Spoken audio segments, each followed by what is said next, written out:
Good Thursday evening, Southeast Texas. Not a lot of change is expected over the course of the next, say, 7 days. Triple digits, hot, humid, dry weather expected right on through the weekend in the first half of next week. We may see some isolated showers next week, but don't hold your breath. Good news on the allergy front. Everything is at low levels today. And our forecast, unfortunately, for tomorrow calls for higher temperatures, anywhere from 99 to maybe as high as 104 in the lakes area. Of course, no rain. Heat indices.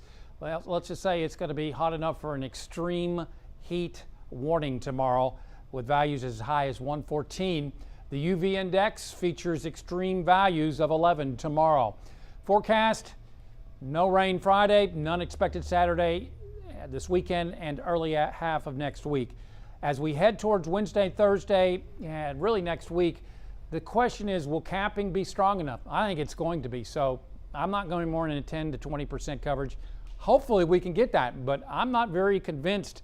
Modeling does want to show showers, but again, could be a lot less than what I have in this forecast. So unfortunately, it just looks like very little relief from this drought, which now shows extreme values. An extreme drought has now materialized in Jasper and Newton counties as, well, the deficit as rainfall here in Beaumont has gone to 10 inches. And tomorrow's fire danger map shows very high values from around Kuntz, Evadale, Silsbee, Buna northward. So be very cautious with fire. And along I-10, a high fire danger value tomorrow with a moderate chance coming up from Port Arthur along the coastline in towards Winnie. NOAA has updated its hurricane forecast or season forecast, and they've increased the number of hurricanes from 5 to 9 to 6 to 11.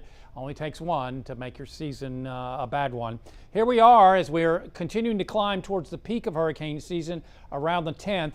We're right there, as you can see, so activity usually flares up as we head on into August and September. So far, the big problem has been lots of dry air and quite a bit of shear in the Gulf and also in the main development zone over towards the Caribbean.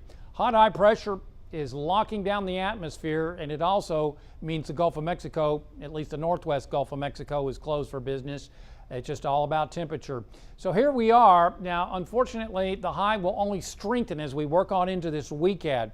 So that means even hotter temperatures are possible, particularly on Saturday and again on Tuesday. Then the high may weaken as we head towards, say, the latter part of next week. So the big question is, can we cool off the atmosphere enough and bring in moisture to allow us to see some showers? Now this is moisture, this is not rainfall, but moisture coming in from the north hopefully will materialize or manifest itself in the form of some shower activity. But again, don't hold your breath. Some patchy fog possible tonight under mostly clear to partly cloudy skies are expected. And then it's right back up to the century mark from I-10 northwards into the lakes area. Could see 102, 103, 104 up that way, about 100 in Beaumont. On the Gulf of Mexico, looking at slightly choppy seas tomorrow, around 2 to 3 feet in your coastal marine forecast. We'll see southwest winds at 10 to 15 knots. Our forecast tonight, mostly clear and warm and humid. Again, some patchy fog possible in the lakes area where you'll see lows around 79, lower 80s in the triangle. Then tomorrow, an excessive heat warning will be in effect once again. Heat indices anywhere from 110 to 114 under mostly sunny to partly cloudy skies. No rainfall expected. As you can see, highs around 100 in the triangle to maybe 102, 103, possibly 104 in the lakes area. And it's just unfortunately no end in sight right on through the weekend and first half of next week. Here in Beaumont, may get 102 coming up Sunday. Winds may keep us a little cooler on Monday. Maybe around 100, 101, 102 on Tuesday. And then as we head on into next week, the big question is, do we get that moisture? Is modeling correct on the placement of that high off towards our west? Or is it stronger?